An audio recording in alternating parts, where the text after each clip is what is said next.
The Most High is a jealous and avenging power. The Most High avengeth, and is full of wrath. The Most High taketh vengeance on his adversaries, and he reserveth wrath for his enemies.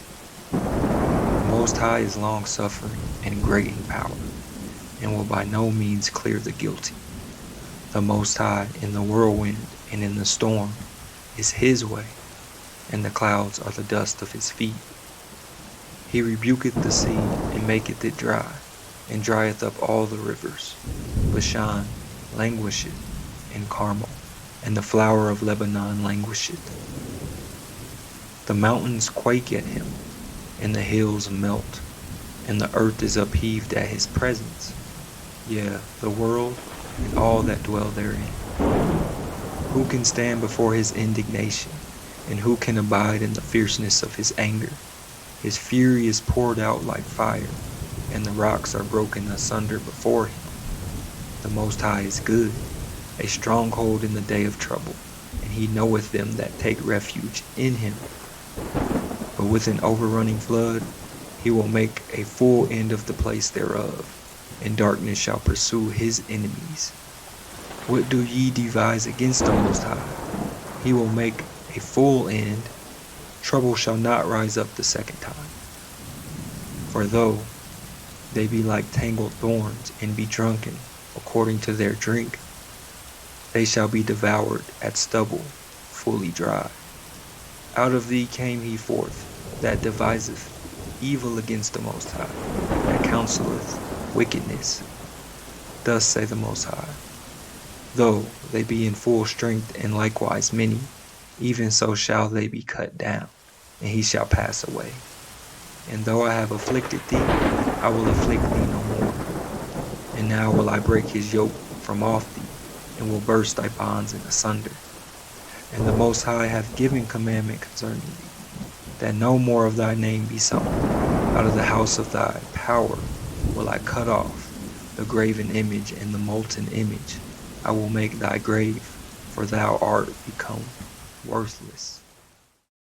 Meaning prisoners, or a former state of prosperity, a captive, or captivity, shebi, captured, captive, captivity, prisoners, take away that was taken, O Jacob. Fort Mose in St. Johns County, Florida, was established by the Spanish governor of Florida, originally Gracia Real de Santa Teresa de Mose, as an emplacement on the northern defense line for St. Augustine. Fort Mose was abandoned in 1740, but re-established at a nearby site in 1752. The early inhabitants were principally fugitive slaves from the British colonies of South Carolina and Georgia, who began fleeing to Spanish Florida as early as 1687, who were willing to defend Spanish Florida against the British as a means of defending their own freedom. Let that sink in. The early inhabitants were principally fugitive slaves from the British colonies of South Carolina and Georgia, and in 1687 were willing to defend Spanish Florida against the British as a means of defending their own freedom. One of the earliest legally sanctioned free black communities, they say. Fort Mose, like British Fort in Franklin County, Florida, was a precursor site, they say, to the Underground Railroad. It is important to remember that black Seminoles and African Americans in Florida were usually fugitive slaves or the descendants thereof. Fort Mose is now a state conservation site in St. Johns County, Florida. A state conservation site. It is important to remember that black Seminoles and African Americans in Florida were usually fugitive slaves, they say, or the descendants thereof.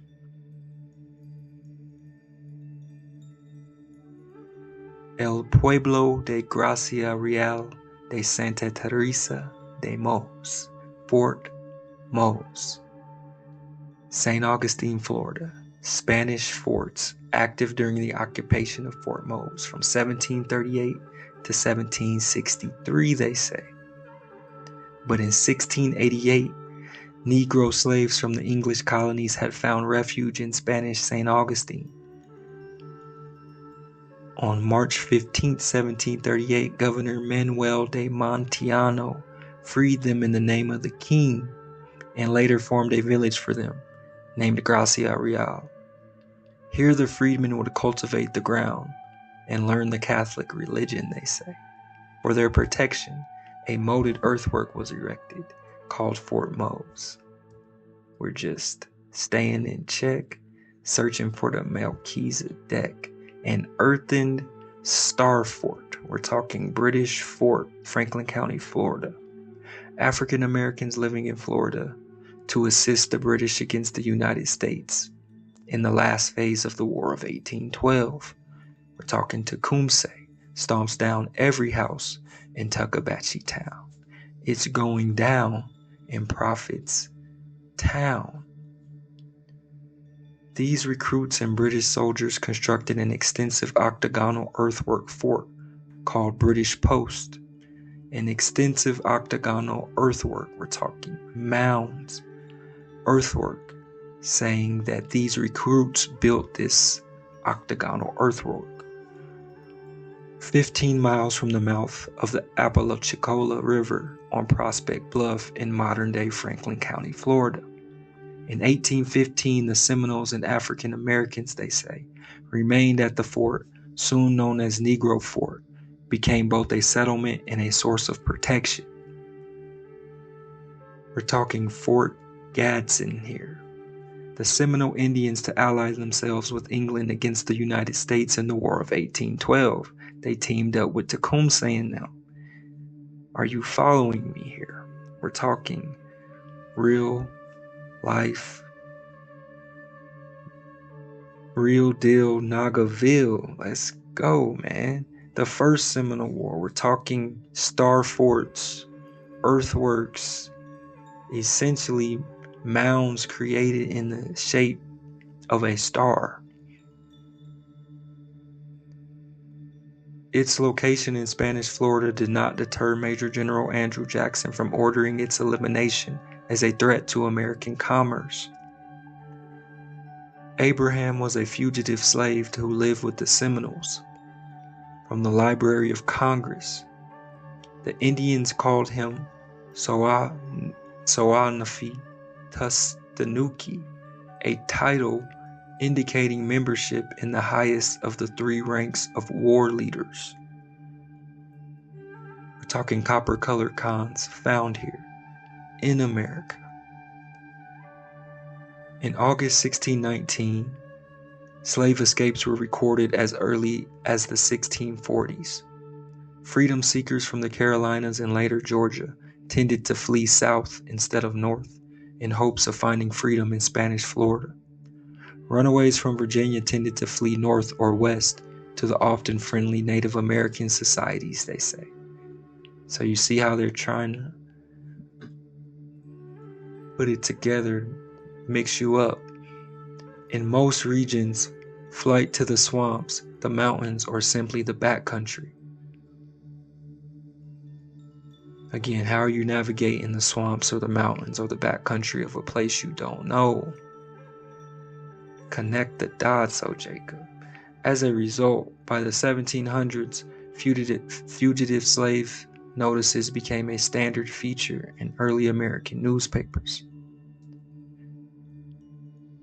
An estimated 100,000 so-called African Americans escaped from bondage, fleeing to Canada, or Spanish or French colonies, or forming short-lived maroon colonies in Georgia, North Carolina, New York, New Jersey, and Virginia. The division of the United States in the free and slave zones in the generation following independence created a border within the country and the need to define the legal meaning of that border. as it related to fugitive slaves. More or less, the old buffalo traces and trails, and the newer roads that led from northern Tennessee through the Bowling Green, Kentucky area, past Mammoth Cave and then to north central Kentucky. Alternatively, they could follow the unusual course of the Cumberland River. Talking to Kumse and them, which loops from Kentucky through Tennessee. Is Mammoth Cave the biggest cave in the world? We're talking real underground railroad here. Mammoth Cave in Kentucky is the world's longest known cave system, with more than 400 miles explored and one of the oldest tour attractions in North America. Mammoth Cave National Park preserves the cave system, a part of the Green River Valley and the rolling hills of south central Kentucky. Are you tracking? We're talking real deal underground railroadville. Mammoth Cave in Kentucky. Fugitive slaves from or passing through the far eastern and far western sections of Tennessee could either follow the Appalachian Mountains and exit in eastern Kentucky or Ohio, or flee west to follow the routes leading from central Tennessee.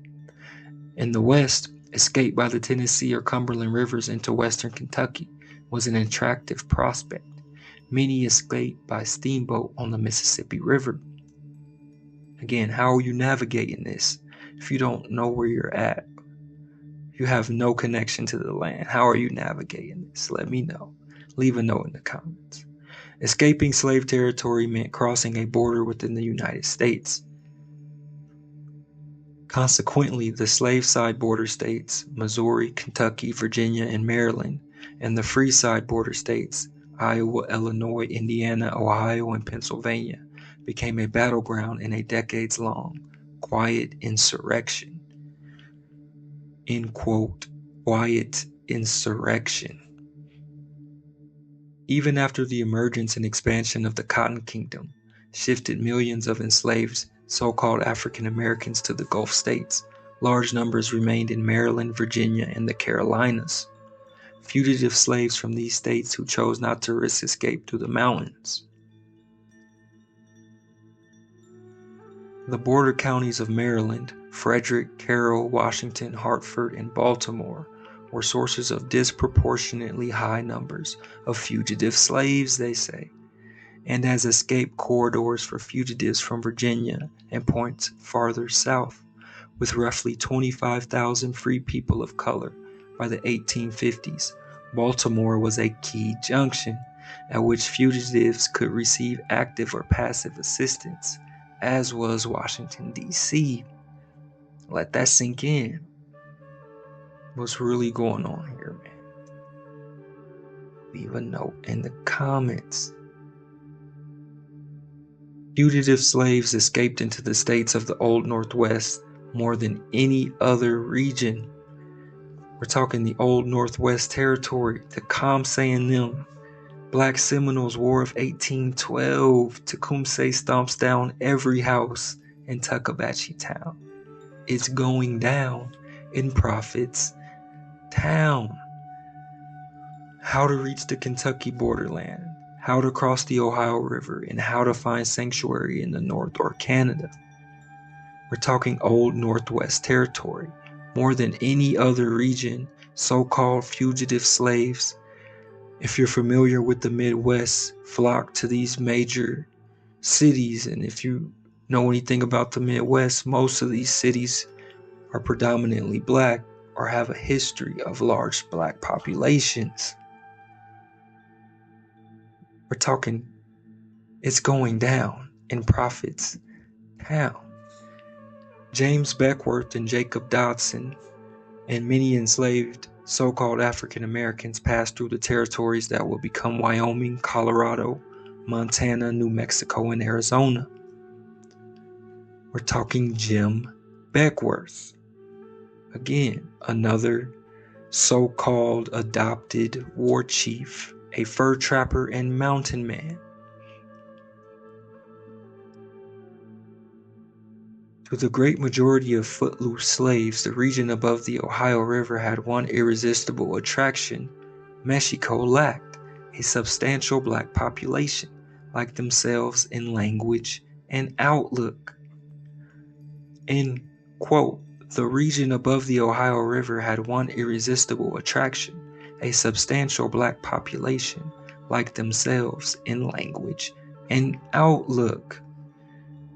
I mean, what more must we say?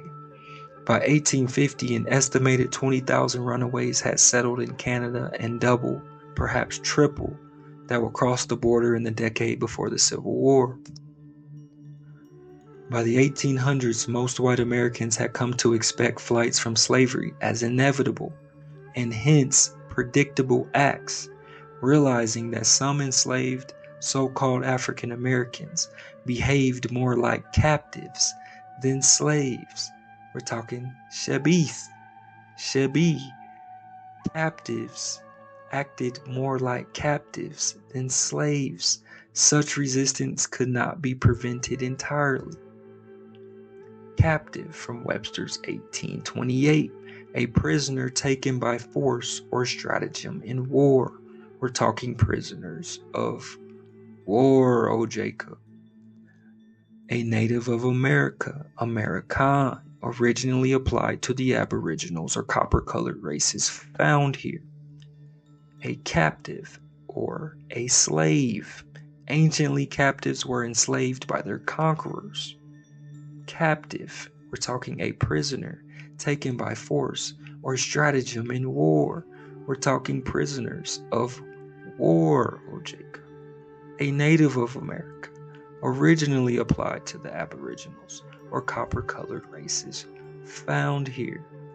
The term Underground Railroad, however, has been used for generations without being defined clearly on the basis of historical evidence. One might debate whether slave escapes were a trickle, a stream, or a flood, but slave escapes were an undeniable fact of the colonial and antebellum periods. For example, by 1800, the black American population had grown to slightly more than 1 million persons, 11% of whom were free.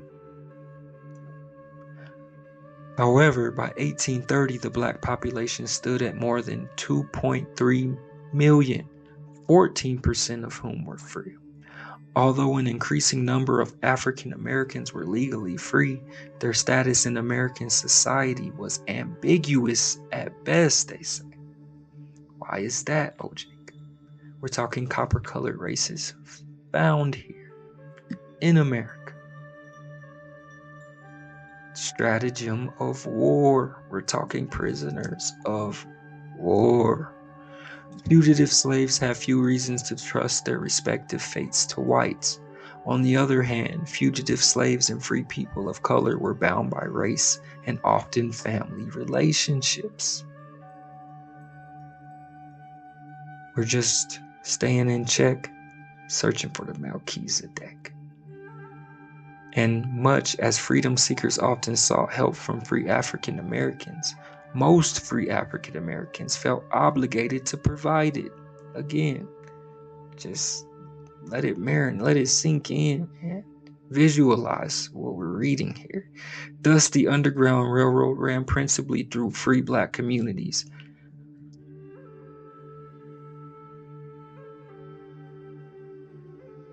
Those states, particularly those east of the Mississippi River, has at least one existing site that was associated with fugitive slaves or the Underground Railroad. It is important to note that these sites describe neither the routes followed by fugitive slaves, nor the full extent of the Underground Railroad. The physical structures that have survived a century and a half after the last fugitive slave made his or her desperate break for freedom. We're talking Natchez, Mississippi, Forks of the Road, site of the South's second largest slave market in the 19th century. Enslaved people were also sold on city streets and at the landing at Natchez under the hill. Natchez slaves were freed in July 1863, they say, before the Civil War, when Union troops occupied the city. We're talking Underground Railroad, map of the Natchez Trace, leading through the Cumberland River. Man, I cannot make this up. Let me know what you think. Leave a note in the comment box. Episode number 52, For a Chosen Few. We're talking estimated rate of slave escapes from 1810 to 1860. In the East, we got 69,000 escapes, with up to 1,500 escapes a year, compared to the West, with almost 2,000 escapes per year, resulting in 66,000 slave escapes, with the total combined in the East and West from 1810 to 1860, 135,000 slave escapes. These are the ones that they wrote down. Come on, man. The wild, wild West here, man. You can't make this up. Figures in the East are based on a reasonably constant flow of fugitives until the overall increase in escapes in the 1850s. Figures for the West reflect the shift of slave population to the Gulf states and the Texas markets. In conclusion, fugitive slaves in the Underground Railroad belong to the ever more distant American past and National Park Service initiatives of the 1990s. The Underground Railroad remains a powerful symbol, a legend, with an enduring hold on the American imagination. Quakers such as Levi Coffin or Thomas Garrett, who followed the biblical injunction, "Thou shalt not deliver unto his master the servant which hath escaped unto thee. He shall dwell with thee in that place which he shall choose in one of thy gates, where it liketh him best. Thou shalt not oppress him." We're talking Deuteronomy, the Quakers, Levi Coffin and them. Are you connecting the dots here, oh Jacob? Levi Coffin and them. We're talking about the biblical injunction. Copper-colored races found here in America. A history built around this legend is not inaccurate. There are other images with as much historical validity, if not familiarity. Two are most representative of all: enslaved so-called African Americans escaping alone, and enslaved so-called African Americans being aided by other so-called African Americans. These images embody the struggle against oppression, and their legacy is a powerful affirmation to the type and degree of dehumanization unprecedented in American, if not global, history, oh so-called African Americans. We're talking 1492. Coming to find the Hebrews. Christopher Columbus inaugurates European colonization of the Americas to exploit Native Americans as slave labor.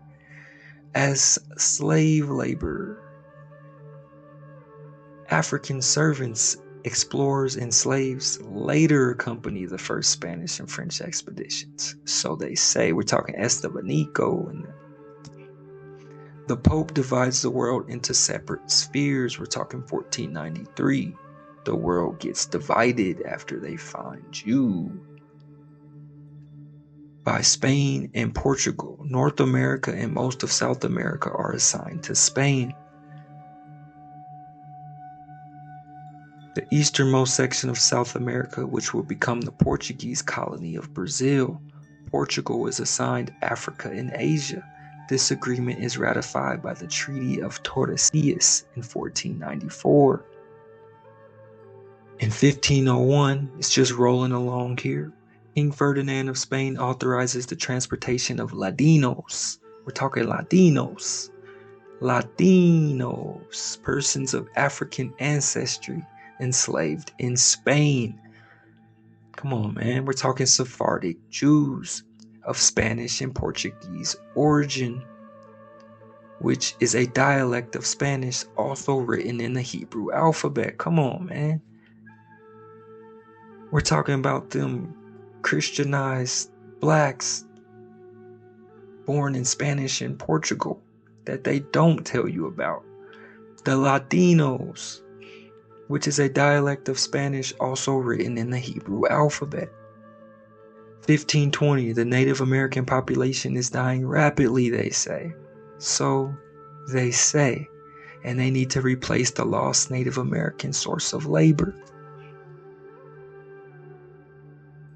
1526, Lucas Vasquez de Ayllón attempts to establish a Spanish colony.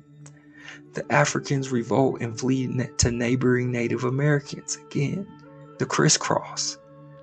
Flee to neighboring Native Americans. The remaining Spanish colonists retreat to Hispaniola. 100 years later, a series of laws are passed, fully institutionalizing American slavery. Slave codes are also enacted, modeled on those of the Caribbean colonies, giving slave owners the state the power of life and death over enslaved so-called African Americans. They laid down the law in 1661. 1663, the major slave conspiracy in Gloucester County, Virginia, an alliance between black and white indentured servants. 1672, Virginia sets a bounty on the heads of escaped Africans who form maroon communities in and around the Great Dismal Swamp. We're talking maroon communities.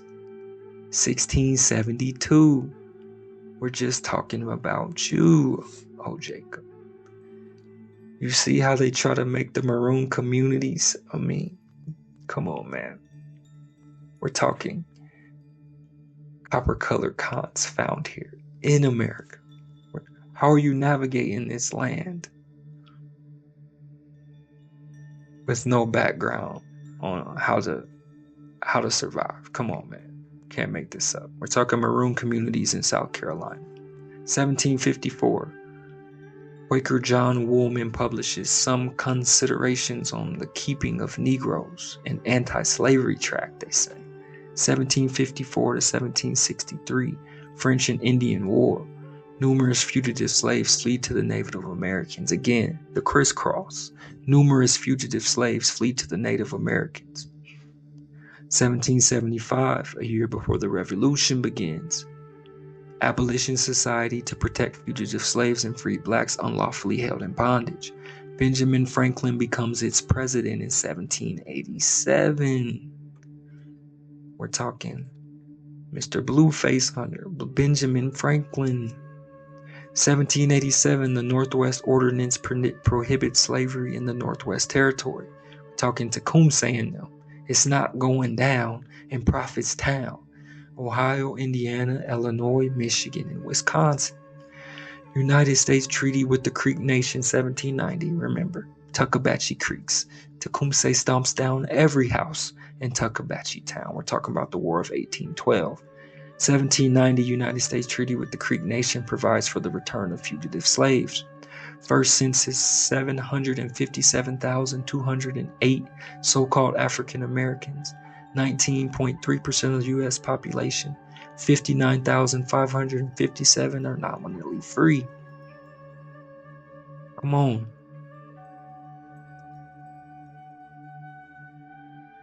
Indian tribes of the lower Mississippi and adjacent Gulf Coast. We're talking Tuckabashie Creeks. Tecumseh stomps down every house in Tuckabashie Town. Natchez, man.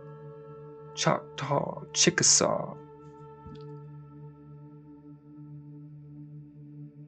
1818, Seminole Wars begin in Florida as a result of fugitive slaves attacking refuge with Seminole Indians.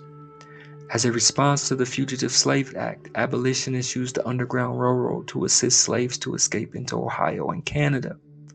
1861, April, Civil War begins. First Confiscation Act passed August 6 responds to the first wave of slave escapes, defining enslaved African Americans who are captured. Defining enslaved so-called African Americans who are captured as contraband of war. We're talking stratagem of war. Prisoners of war as contraband of war, end quote. Contraband of war, O Jacob. The original draft of the Declaration of Independence contained a condemnation of slave trade, but that passage was dropped in order to placate slaveholders. The desire for freedom transcended political loyalties, and blacks were active participants on both sides of the conflict. When hostilities began in April 1775, so-called African Americans fought bravely in the battles of Lexington and Concord. However, when George Washington, a Virginia slaveholder, assumed command of the Continental Army, he issued an order. Then, so-called African Americans escaped to Canada or to the Spanish or French colonies. Some formed maroon societies, they say. In these unsettled conditions, conspiracies were frequent, and there were also occasional results or revolts. As a consequence, the southern colonies devoted as much, if not more, of their manpower to policing enslaved so-called African Americans. The Seminoles broke away from the Creek Nation, centered in Alabama. Again, Tecumseh stomps down every house in Tuckabatchee town is going down in Prophet's town.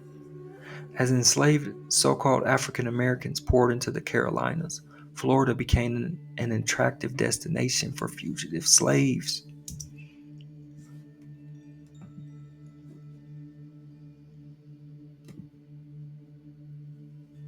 Again, I can't make this up, man. Let me know what you think. Leave a note in the comments. We're talking Indians and blacks in Florida, they say. Standing on business, huh? Thus, by the early 1700s, so-called African Americans had become a significant minority in northern Florida and were central to the defense of the colony. We're talking earth and star forts here. In 1738, blacks founded Moe's Gracia Real de Santa Teresa in northeastern Florida. Many so-called African Americans had blended culturally and biologically with the Seminoles. We're talking cultural and biological blending. Come on, man. We're talking copper-colored cons found here in America. We're talking stratagem of war, prisoners of war. In essence, the Spanish regarded the black Seminoles and other so-called African American freedom seekers in Florida as colonists, while the British regarded them as fugitive slaves or maroons. So depending on who's talking, whether it be the British, the French, the Spanish, some call you colonists, some call you maroons. For example, alone or with the help of their Seminole allies, blacks raided plantations in Georgia and the Carolinas. Not surprisingly, the enslaved African Americans who joined the Cato Rebellion in 1739 near Charleston, South Carolina, had as their goal escape to freedom in Florida. When Britain gained control of Florida in 1763, as a consequence of the French and Indian War, many blacks fled to Cuba with the retreating Spanish. During the American Revolution, political instability, along with the promise of freedom, made explicit in Lord Dunmore's proclamation, stimulated an extremely heavy flow of fugitive slaves from the southern U.S. colonies into Florida. After the Revolution, this attraction persisted because Florida became Spanish property again in 1819. And if the Seminoles and Black Maroons trusted the British less than the Spanish, they had reason to trust the United States even less than the British. Their fears were well founded. We're talking, and if the Seminoles and Blacks trusted the British less than the Spanish, they had reason to trust the United States even less than the British, they say. Let me know what you think. Leave a note in the comments. We're talking episode number 52 for a chosen few, O Jacob.